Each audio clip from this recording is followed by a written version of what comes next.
Okay, everyone. Good evening. Thank you for coming. So I'll just say my opening statement, just so we're on the same page. Just cover a few housekeeping rules, and then we'll move on to the public participation session. We will be hearing from our borough and county councillors this evening, but if you do have any specific questions for them, I kindly ask that you contact them directly outside the meeting or attend one of the local surgeries. As a reminder, our meetings are governed by formal rules known as standing orders, which are in place to ensure meetings run fairly and efficiently. These are available on our website or via the clerk. This includes expectations of the conduct of everyone present, councillors and members of the public alike. A separate leaflet outlining our public participation works, how it works at our meetings, including how and when you can speak, is available on the seats and on the council website. As chairman, I always encourage respectful and constructive participation. I'm sure everyone here will continue to behave appropriately, but I must make clear that obstructive, offensive or improper behaviour will not be tolerated. In line with Standing Order 3H, please note that any questions raised during public participation do not necessarily require a response at the meeting and will not prompt a debate. A response may be given in writing or orally at a later date as appropriate. All comments or questions should be addressed through the chair, and only one person may speak at a time. Please raise your hand to indicate you wish to speak, and if able, we ask you to stand and speak. Also, please note that we are recording the meeting this evening, and just finally, I'd ask you to switch off any digital devices or to silent so that we can minimise any interruptions. Thank you. Okay. So, number one on the agenda is apologies for absence. We're all here, so no apologies. Number two, acceptance of minutes. So, confirm the minutes of the council meeting held on the 27th of October 2025 are a true record of the meeting. Anyone have any comments to make? No comments. You agree? Agree. Yeah. Okay. Thank you.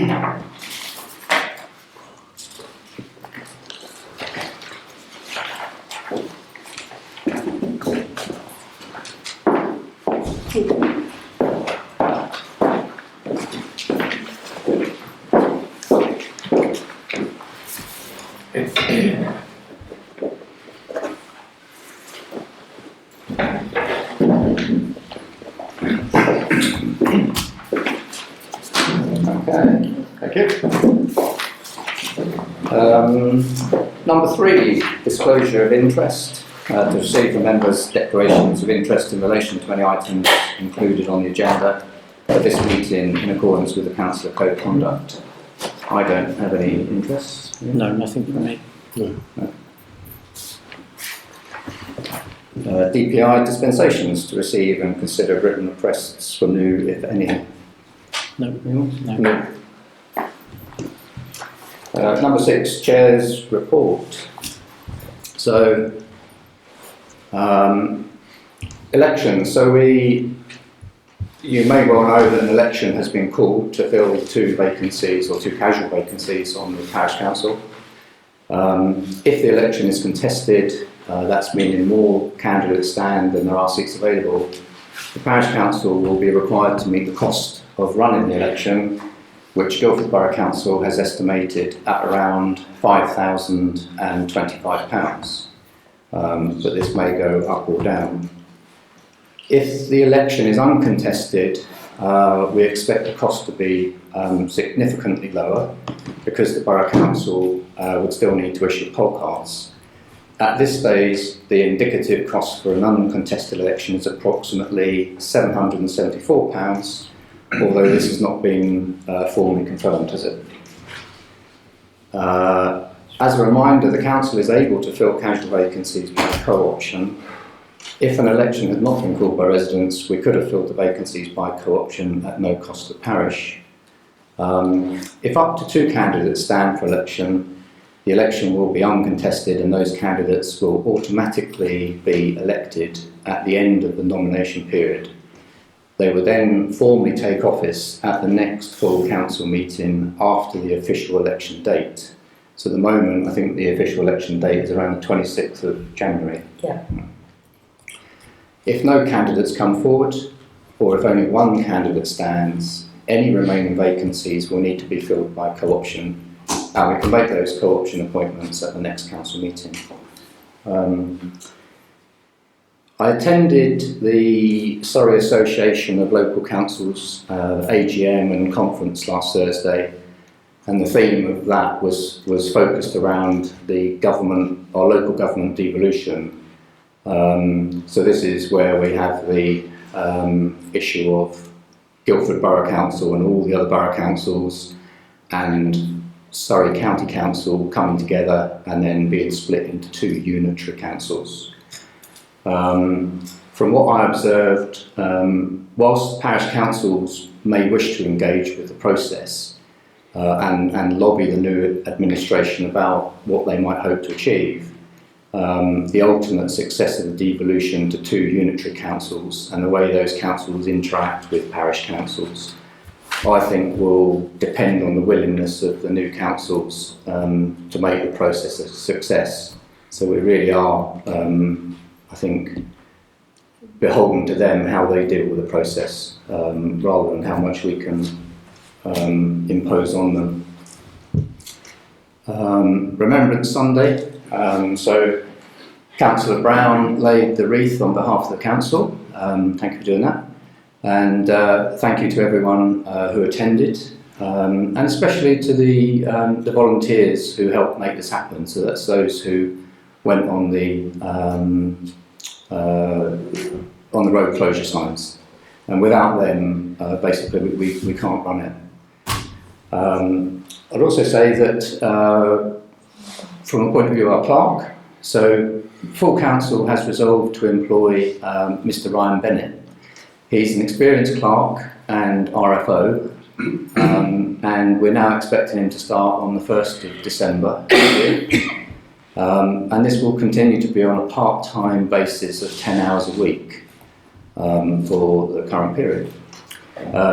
Tracy is due to leave us on the 24th of October, so we will be without a clerk for 1 week, and this will be advertised on our website and social media as well. So we'll have to see how we get on with that. But I'd like to take this opportunity in thanking Tracy for stepping in back in May as local clerk, and wish her well in her future endeavours. So, yeah, thank you.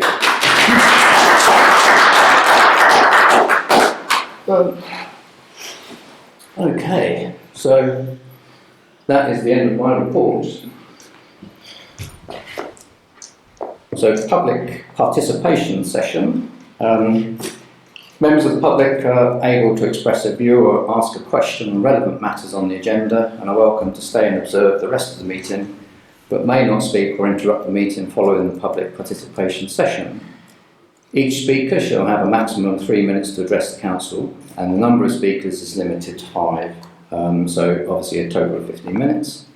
In accordance with Standing Order 3H, a question shall not require a response at the meeting nor start a debate on the question, and the chairman of the meeting may direct that a written or oral response be given.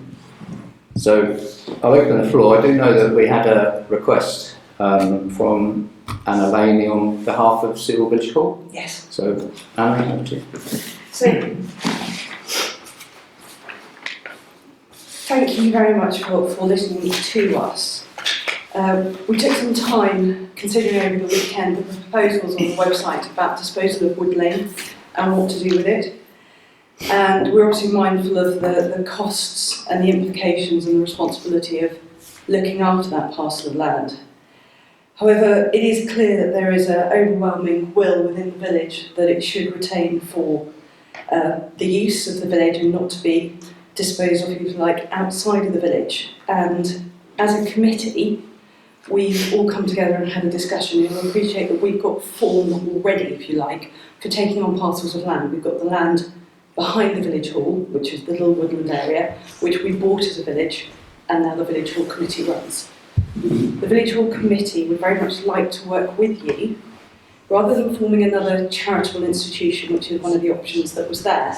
The Village Hall Committee considered it sits squarely within our remit of our charitable objectives, that we can help work with you in taking this piece of land on, so that it stays within the village, it stays within control of the village. And as I say, it's something that we've got form for doing because we've done it before. Now, whether that's under a long lease, which is obviously one of the options that was up for consideration on your document, whether is it transferred to us and we take over the management. I appreciate that the agenda says you want to make a decision tonight.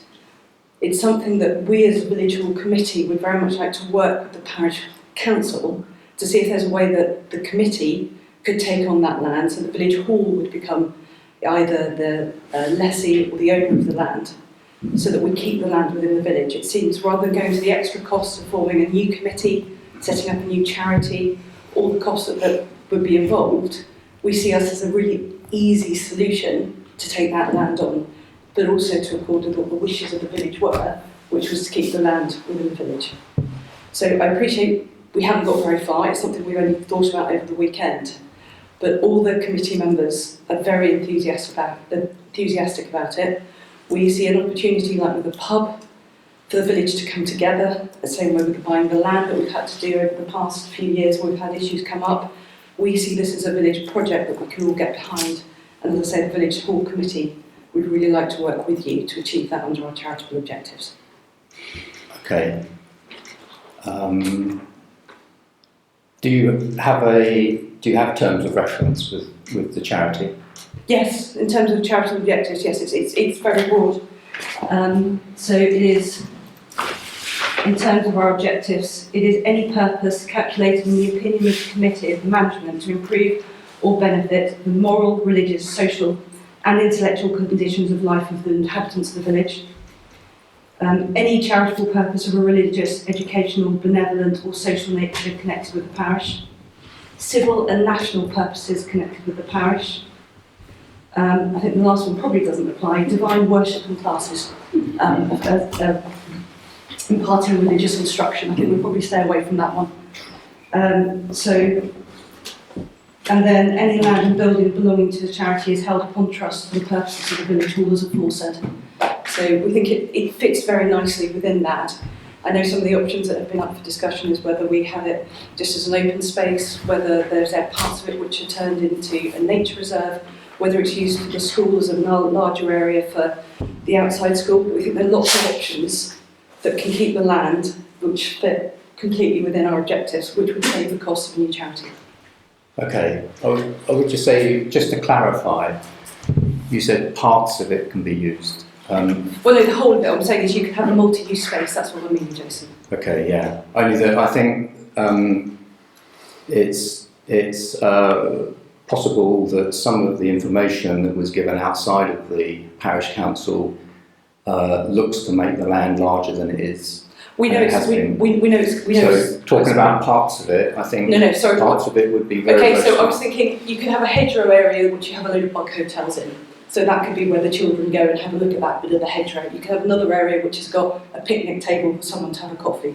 I'm not saying it's a huge area, I'm just saying you could do lots of little interesting things around that would work for the village. That was all. Okay. Well, I think we are going to discuss it tonight, so we can discuss that when we come to the debate. So yeah, thank you very much. Okay. Simon, please. Jason, two things really. One's very short. War Memorial. We resolved several meetings ago we were going to have a chat about it. We haven't had a chat about it. We need to have a chat about it. The second thing... Is there something that's cropped up? Makes sense. Well, I thought we were going to have a discussion about how it should be managed going forward, but if you don't think that's necessary, that's fine. You invited nominations, I thought, for a working group. A working group, yes. Yeah. So if I could hear from you, that would be lovely. Sure. Yeah.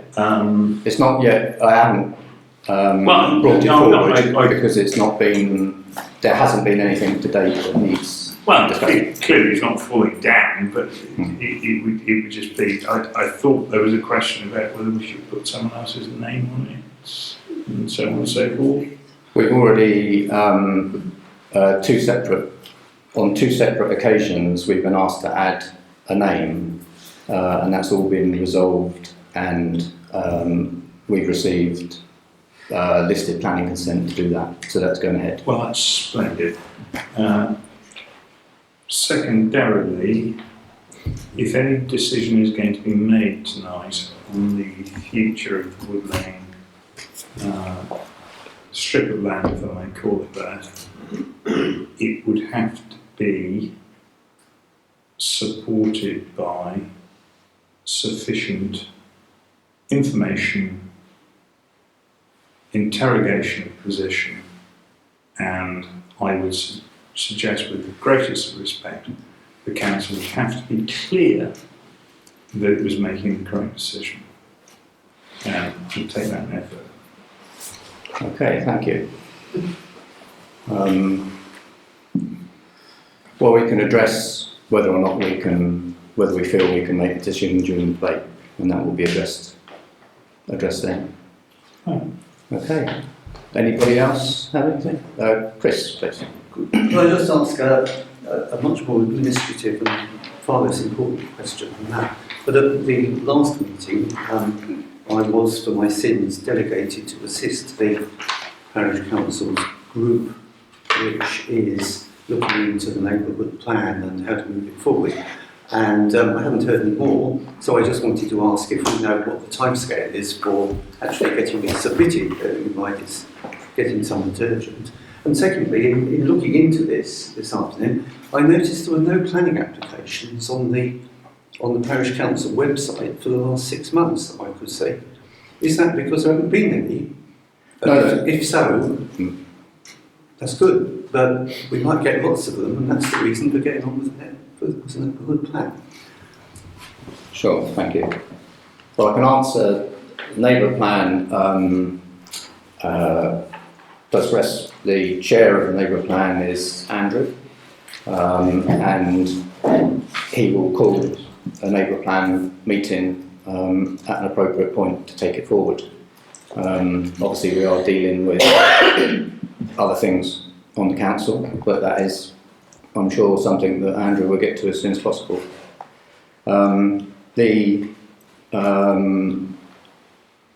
We have had planning applications come through, and not actually that many, have we? But there have been. No, 2 or 3.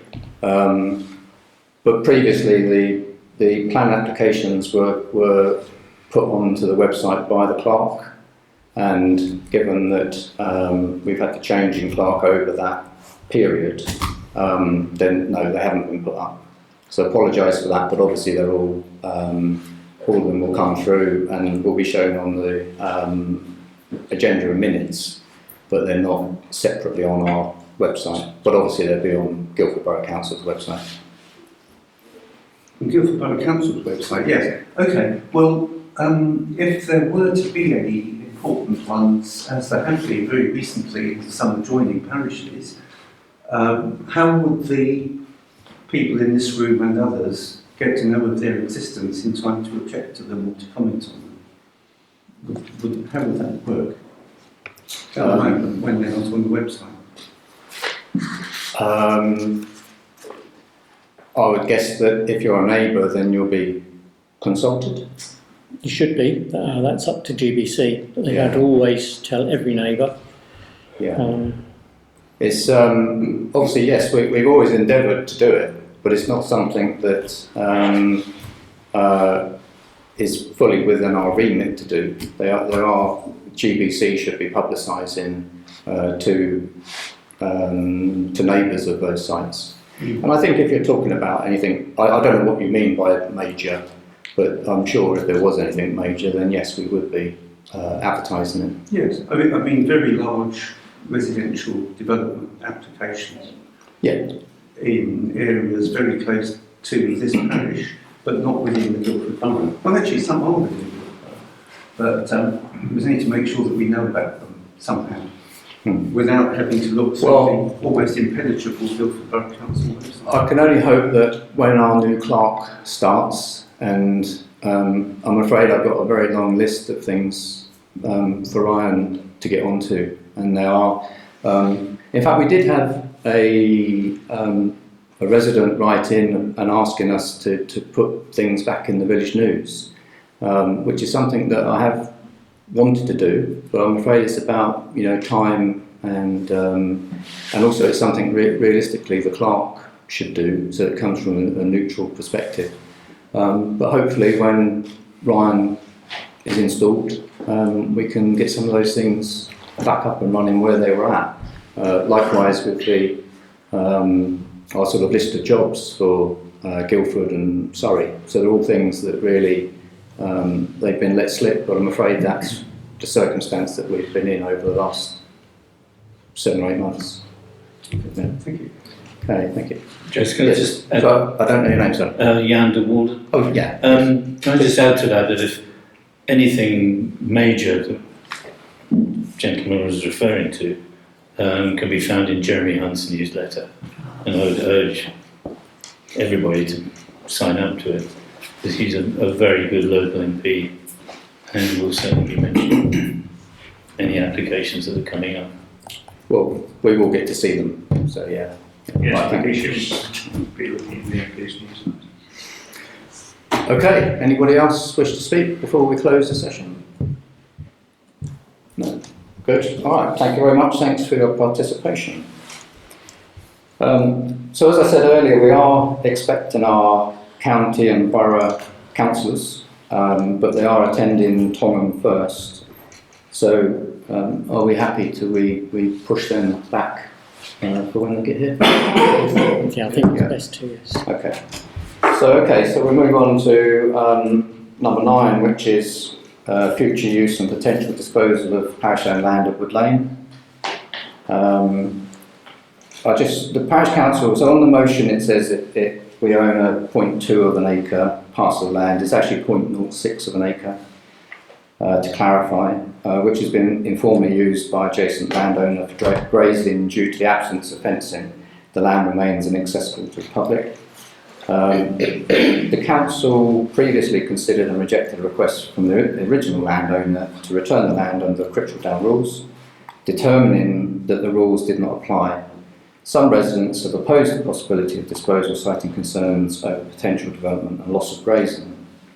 If the land is retained, the council would need to invest in fencing, access improvements and formalising legal access rights for the adjacent landowner, with ongoing maintenance costs funded through the parish precept.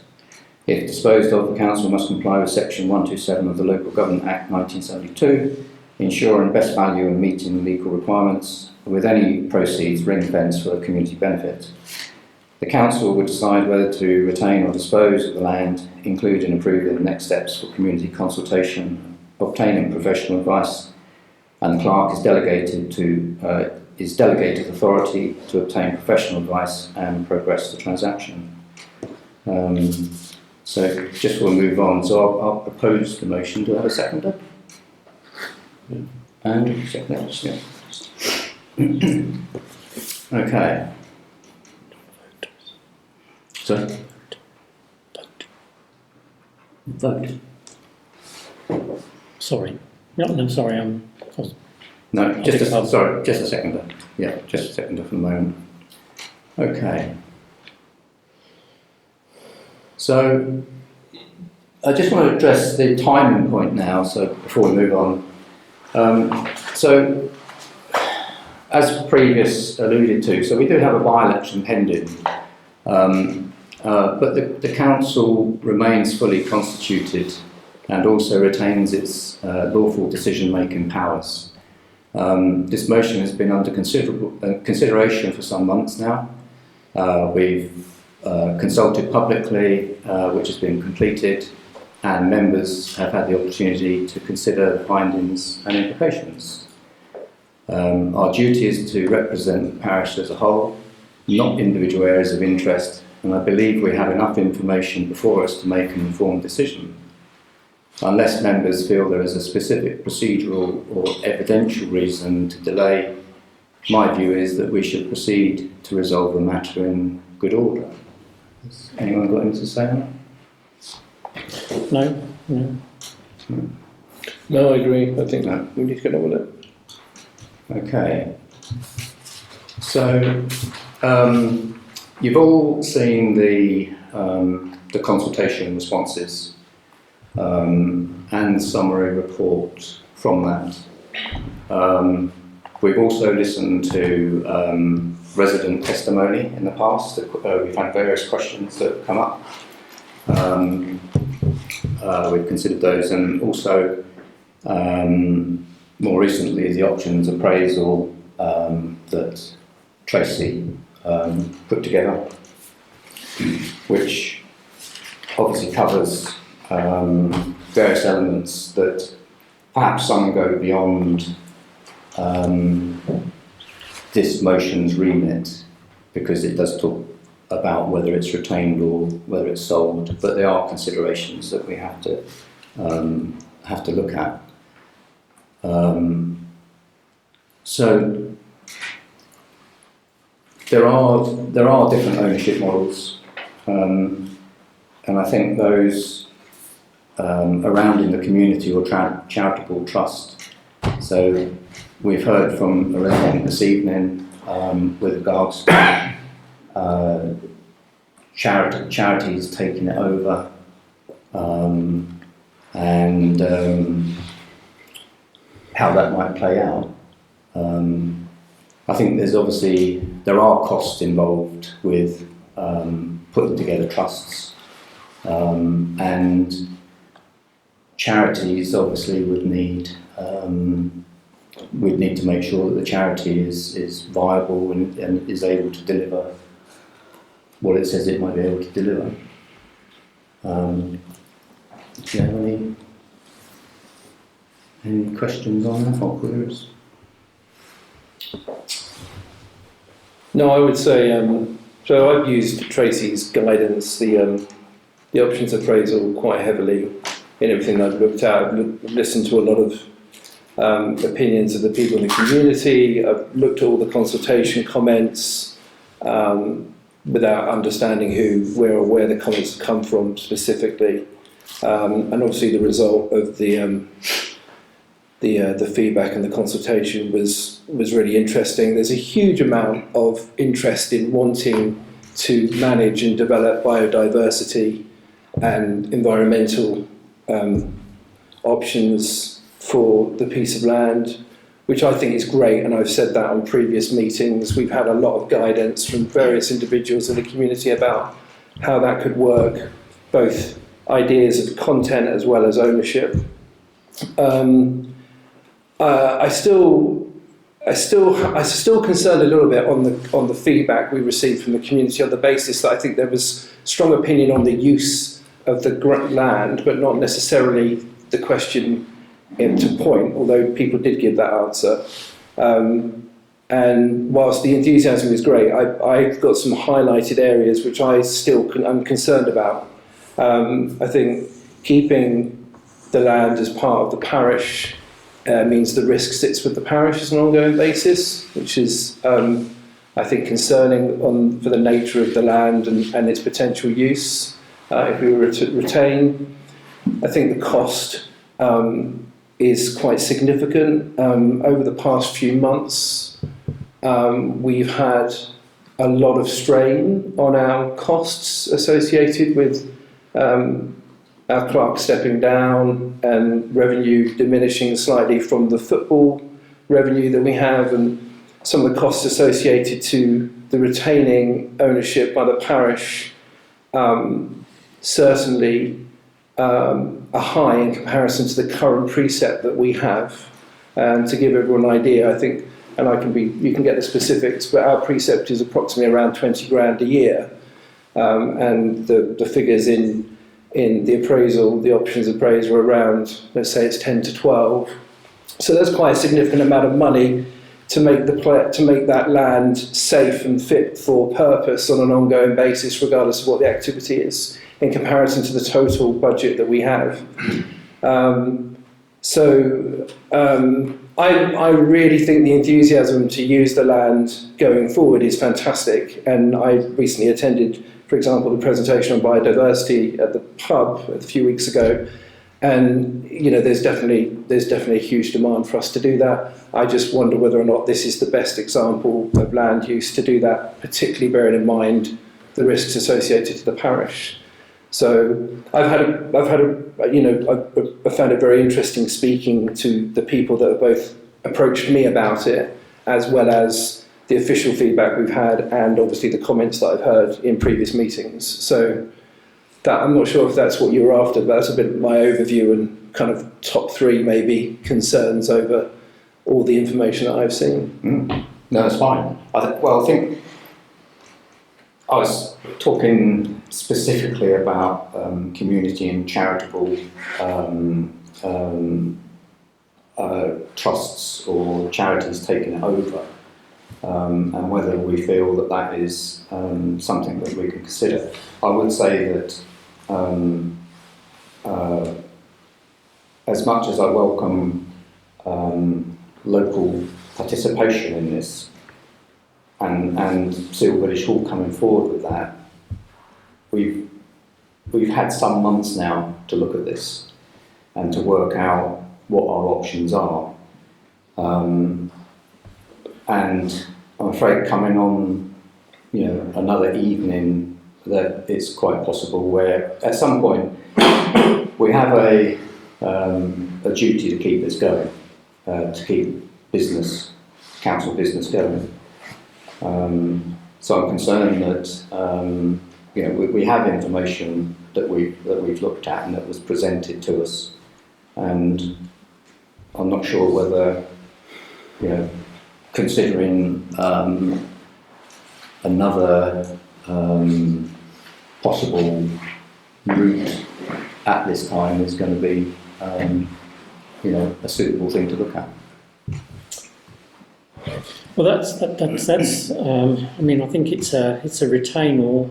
I don't like the word dispose, but retain or not retain are the two options on the table at the moment. And I think how we retain and how we don't retain, and what we do with it if we decide to not retain, what do we do with it then? And that could be to a charitable trust or to a charitable organisation. So I think really we should be able to make a decision on whether we retain or not retain, irrespective of what the outcome is when we make that decision. I do think we have a remit tonight that realistically the dispose would be via sale. So that's what we should be looking at, is the retention is quite one thing, and disposal via sale is the other option.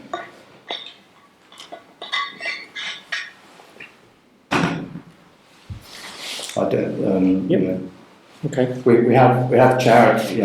As it says here, there's community or charitable trusts. I think we have looked at these.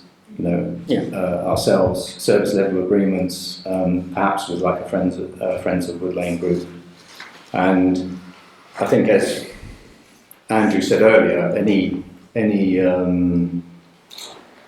group that would be associated with the parish council would mean there is a risk to the parish council with it, and therefore comes the monetary value with it. Insurance and maintenance and the like. I think is it a retain or dispose by sale, unless you think a charitable trust or a friends of is the suitable way to go. No, it can be sold can be sold to a charitable trust. So yes, that's what I was sort of referring or inferring. The disposal by sale is allows for any of those options, Exactly. As has been pointed out to us previously about how we can, or to whom and how we can sell to, we can sell to anybody. We just have to make sure we do that within what the law says. Best consideration does mean that if we feel a charity coming forward making an offer which may be less than what we have it valued at, if that is the route we go down, then we can see that as being an option.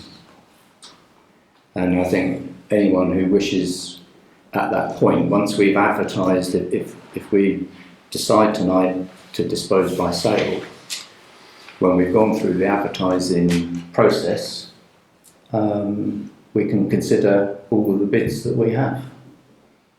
And that best consideration can mean the charity trust, or trust might be the best solution.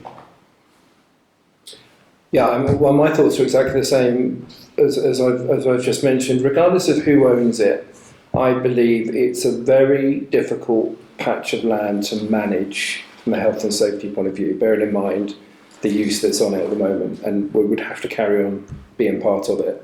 And so whoever, whether it's the parish council managing it or whether or not somebody bought it and was to manage it, it's a significant responsibility. And I'm really glad there's so many ideas of people who want to do something with it.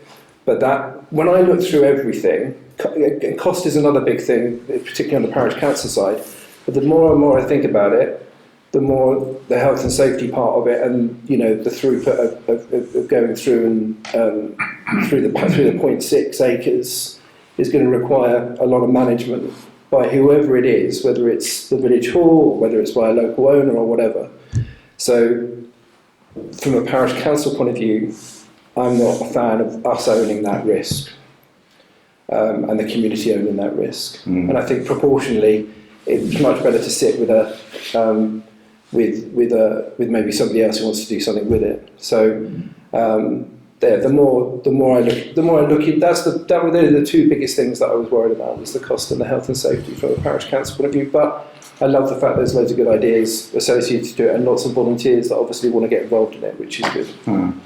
That would make life a lot more difficult if that wasn't in place. So whilst the suggestion tonight is late in the day, it's nice to hear that people are still wanting to try and find a solution, because I passionately want to find a solution for it as well.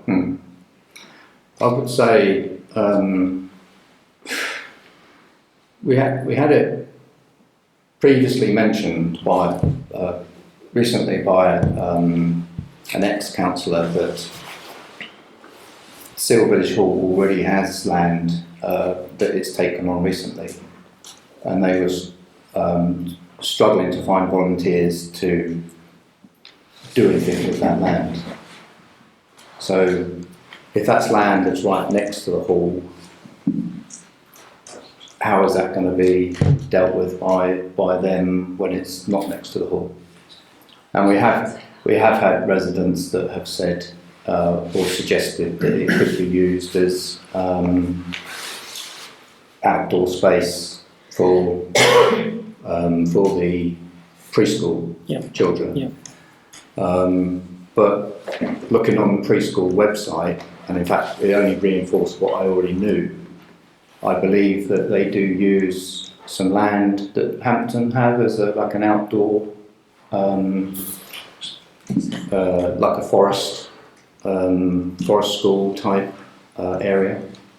So there are other options, and probably that's a better option than asking preschool children to walk down from the preschool to that area. It's not only possible health and safety risks on the land. Surely there's more of a health and safety risk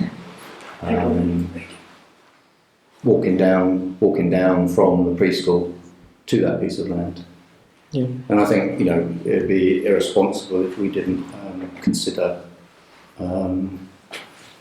consider some of those things. I would say, whilst we've also been asked about a working group, and my feelings always were to limit for this motion was to limit the cost to the council, to the parish, essentially, before we get to this decision.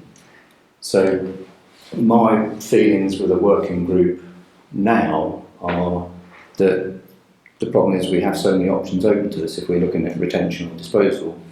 We have no terms of reference for what that retention might be. So from my point of view, and to answer the residents why I don't think, if we decide to retain it, then obviously a working group is probably the best way forward with that. Because anyone on the working group then could explore the options within the remit, within the budget, or be able to look at what grants are available in order to do something with it. So I don't see at this point in time setting up a working group for that is the right thing to do. No. I think we've had all the discussion and all the information. We don't need to. Setting a working group now is only going to come to the same options: dispose or retain. We need to make the decision. Until we know which decision it is, then we can use the working group facility to explore the options based on that decision. Yeah. I mean, retention-wise, with the approximate figures, we've got 241 square metres to play with. If the figures that I worked out, so they were just my rough figures, but they were based on some facts, but they're also based on the reference drawing. So if we agreed an easement with Hampton Estate, then at a minimum we would have to leave a gates width driveway through, obviously for their access. And that, to me, I would see as being about a 20% reduction in space, which, based on the residence drawing, that would cut right through the middle of it. So it leaves us then with about 194 square metres. So that's only really 14 by 14, or just over 2,000 square feet. So I think the health and safety point becomes more applicable. We do have issues already with the recreation grounds, but there just happens to be more space for people to get away from mowers that are coming on or other equipment that's coming on. And this piece of land doesn't have that space. Plus, as well, the play parks both have obviously very good fencing and gates around them. So I think anything that we look at, needs to be proportional. The conference that I went to last week talked about that as well. So any decisions and debates and processes need to be proportional, and I think we're not selling off Seale Sands Rec. We're looking at what we can do with a very small area, and is the process that we've gone through now. What we looked at, I've spent some quite considerable time looking at options, as I'm sure we all have. Yeah. It's whether or not has been proportional.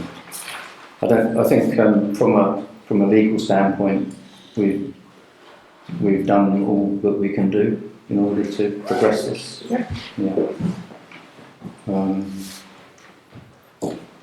So is there?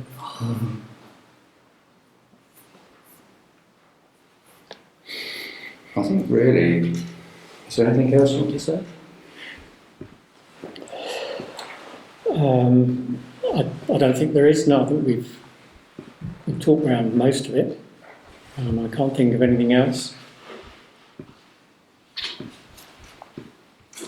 I mean, the other information, as we said in the options appraisal document, really is there for what happens after retention or disposal.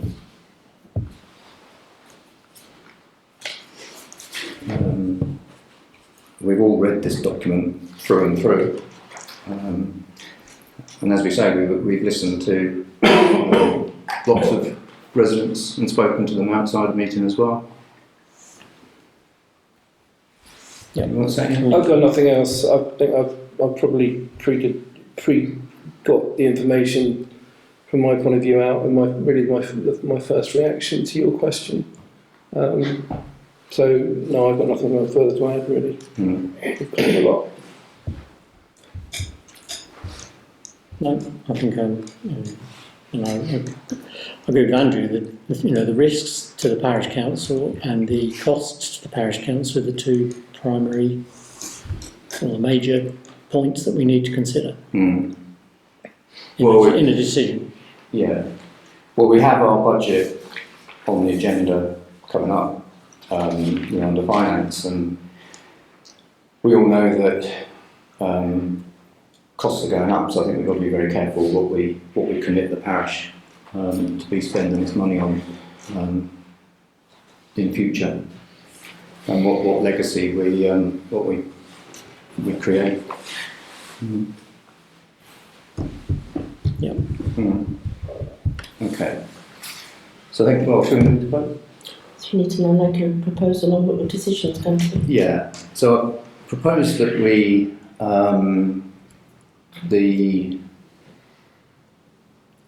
will vote on whether to dispose of the land via sale, or we retain the land,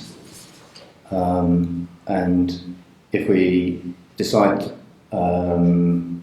dispose via sale, then Clark will be able to progress that as shown in the motion. Yeah. And they'll be able to find valuation, etc. Valuation and best route to advertise and market the property. And if we retain, then we will set up. I propose that we set up a working group to first look at what we can do with the land under retention. Is that okay? Okay. Yeah. So I'll ask that the vote will be to vote on disposal of the land by sale or retain the land. Okay. So all those in favour to dispose of the land by sale? Unanimous.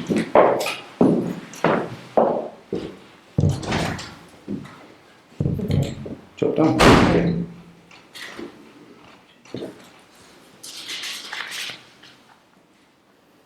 So number 10, finance. Approve the list of payments.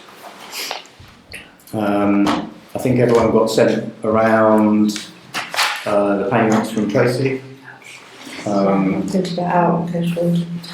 Yeah. Yeah, I have seen them all.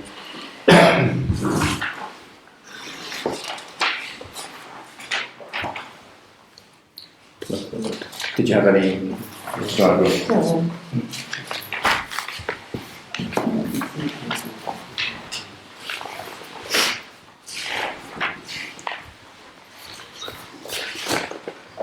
So there's only a few payments since last month. And I sent you the bank reconciliation. Did you? No. yes. Yeah. Need to find it, but yeah. No, thank you. Well, it's sort of. Did you actually do the bank rec? You haven't done the bank rec recently, have you? Yes. Oh, you have? Yes. Right. So that's fine. So it will reconcile. I'm happy to approve those payments. Yep. Yeah. All in agreement? Yeah. Okay. So that's fine.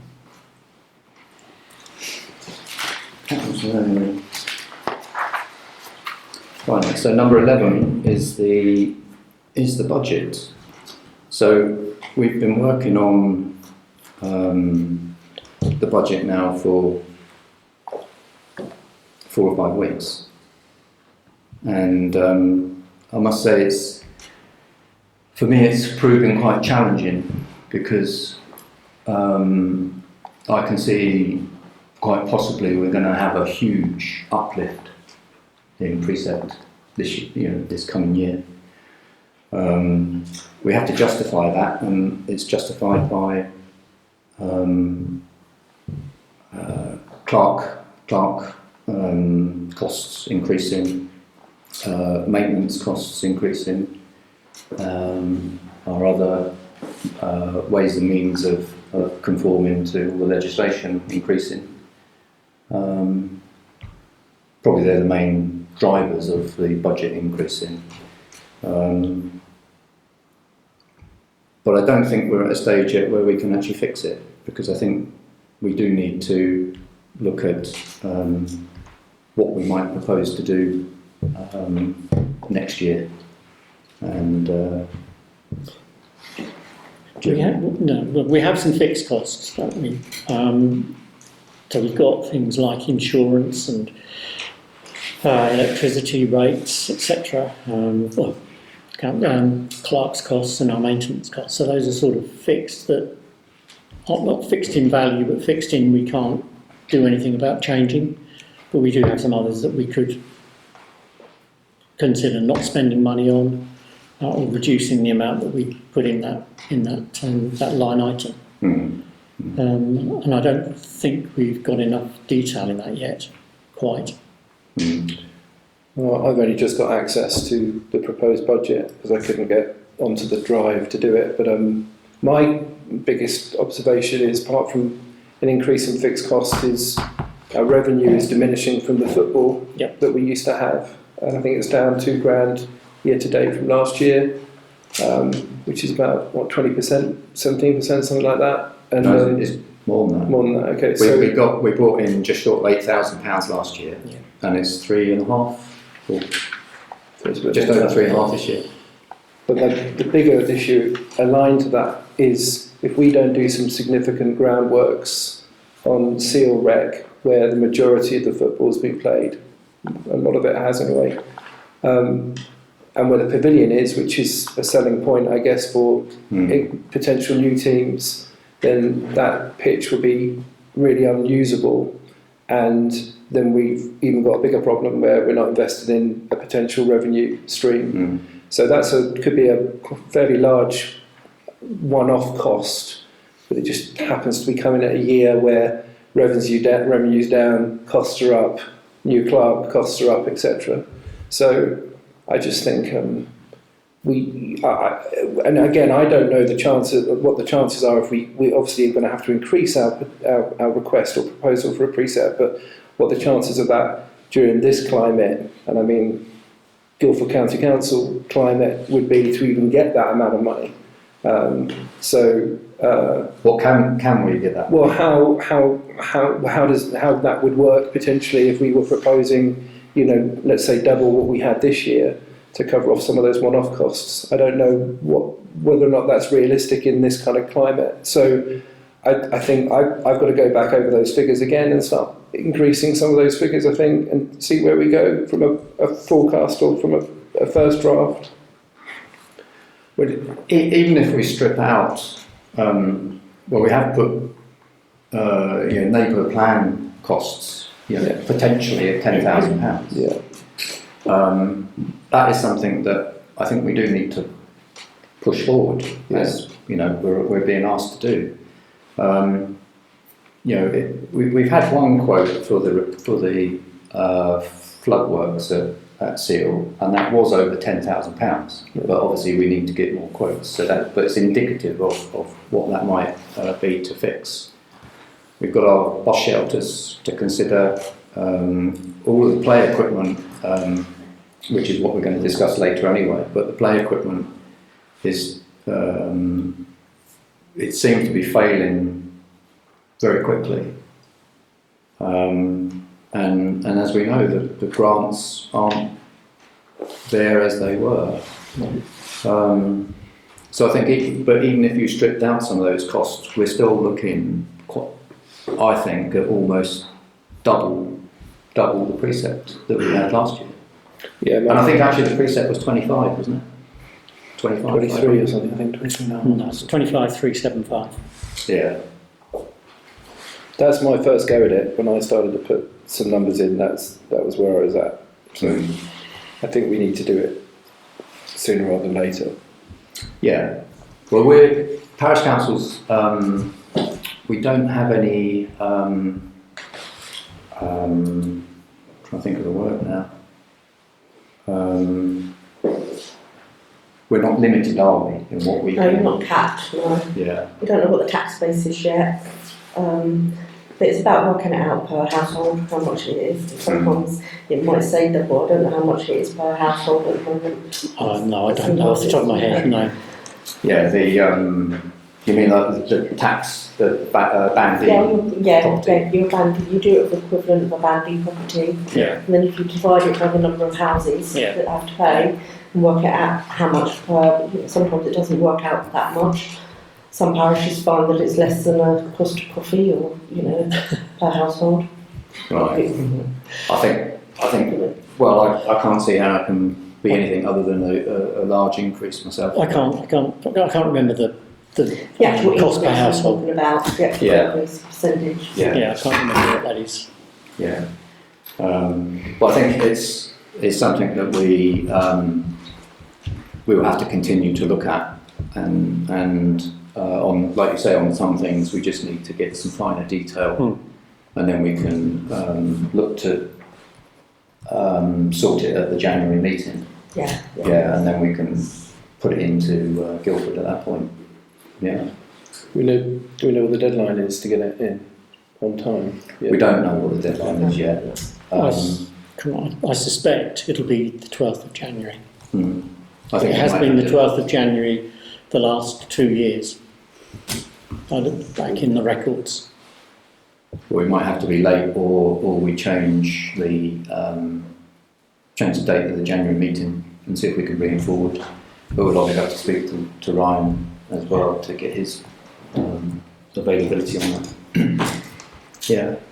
So we agree that we bring it back to January meeting. I think we bring it back to the next meeting. Or next meeting, yeah. Yeah, definitely. Okay. Yeah. Okay. So as we have our borough and county councillors, are we happy for them to come on to the meeting now? Yeah. Okay. So I think we had Matt first, did you? Or sorry, council first, or if you both want to say. We've only got really two items. So the first is, you might have heard that the local government reorganisation has been confirmed by government. Surrey and all the district councils are going to be reorganised into 2 unitary authorities, East and West Surrey, and elections for that will happen in May next year. The good news is, and it was a condition of going through the process, they have written off £500 million of Waking's debt, and they are planning on writing off an additional £500 million of debt as well over the coming year. So the financial support from the government, they recognise that is needing to be spent, and they are taking that on. The second one, I suppose, really is I've got £50,000 for my community allocation again. I do need to spend it by the 30th of January, and not many people are coming forward with community ideas, Simon. You might need another tent or something. So if there are any sort of proposals from the community, then please do let me know, and I can send a form across for that. But otherwise, if just please keep an eye out. We are expecting this to be quite a cold winter. The gritting has already started tonight, so we are earlier than normal. So please just take care of the roads because we are doing a bit of a road safety campaign now. But I don't think we've got anything from Guildford. Really. No, I suppose the only thing would be that Guildford and Waverley are working more closely together, so there's now some amalgamation of their committees, overview and scrutiny, much more collaboration in advance of the local government review, so there might be some changes, although it's kind of not going to impact down to here, but we are trying to save some money by working closer with Waverley. That's it. Okay. Just on the, may I ask, just on the devolution, it was suggested that there would be like a shadowing for a year. Yeah. So does that, from the councillor perspective then, does that work in the same way that the councillors for borough and county will stay on for the year, but there will also be a councillor elected for the new unitary? Correct. So Guildford Borough Council and Surrey County Council will continue to exist for at least another 2 years to deal with day-to-day business, collecting your bins, making sure there is effects and everything else. The new unitary authority will be called the shadow authority, and effectively, yes, you will have councillors elected to that.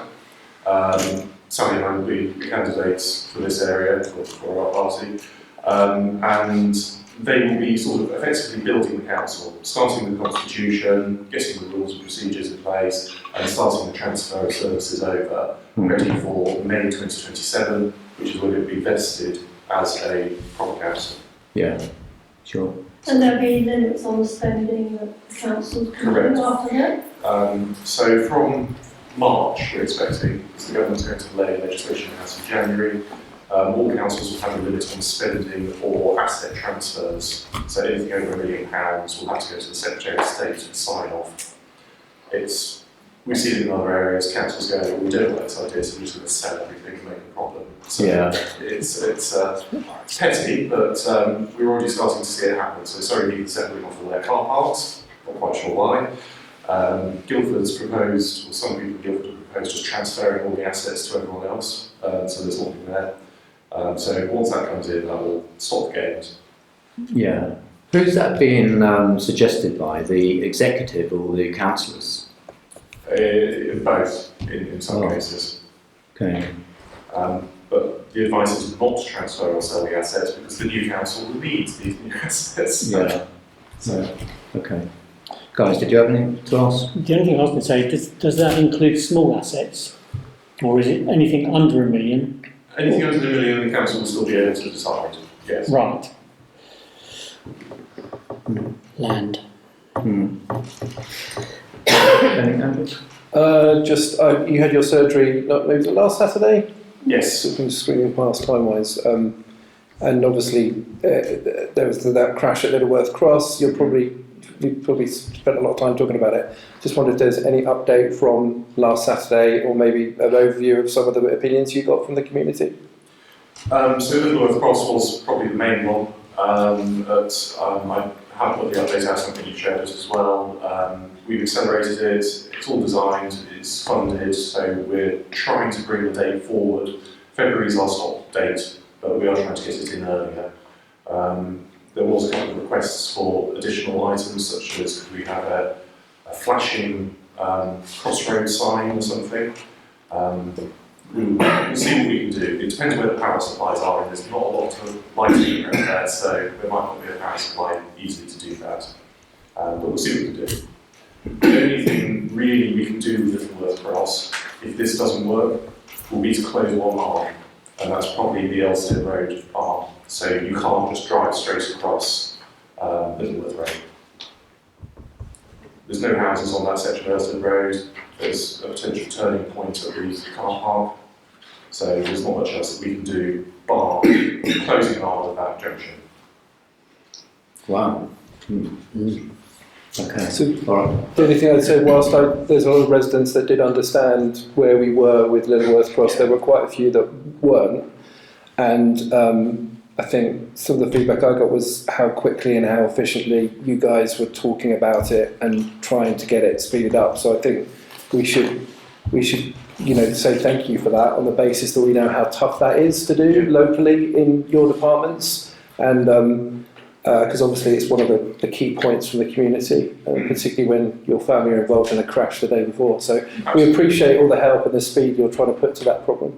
I mean, if I say the road safety officers, and stuff like yes, thank you.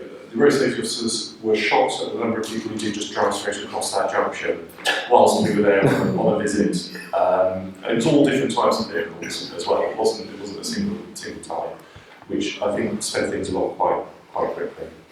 That's good, because we have been saying it for quite some time. The main issue is we are contacting the companies again, and ultimate survey is to get it recognised as a crossroads, not as a straight road, because that's the problem with people looking at their sat-navs rather than at the road in front of them. That's it, yeah. Okay, brilliant. All right, well, thank you very much for coming, and thank you for the report. Yeah. Cheers, thank you. Okay. So, moving on, so we have number 12 is our vexatious complainant policy. So you've been, we've all seen this previously? Yeah.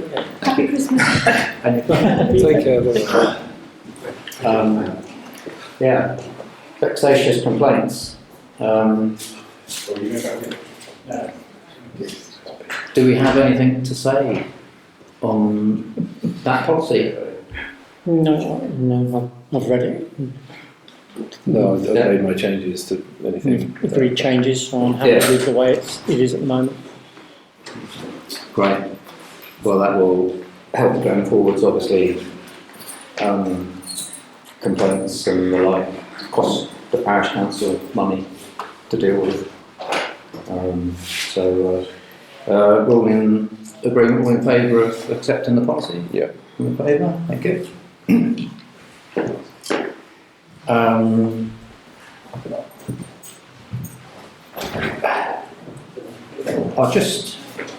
I'll ask that we bring forward item 15. Are we happy just to bring that forward? Yeah. Yes. Yeah, great. Yeah. Did. Okay, so we did just touch on it, and that's we may have to possibly change the date of the January meeting, but that will be from sorting out the budget and making sure the budget is right to present to Guildford for the precept. Yeah. But at the moment, should we say that we'll leave it as it is, and when Ryan gets installed, he can check that, or I think Tracy will check it anyway. That Ryan can say. And I think once Ryan's installed, then we can check his availability as well. Okay. Yeah. Okay, so we're leaving the next meeting will be on the 19th of January at Seale at 7:30. Yeah. Okay. And then, so now item 13, so is I'm afraid we do have a closed session this evening. So it's in order to discuss the quotes that we've had for the repair of the play equipment.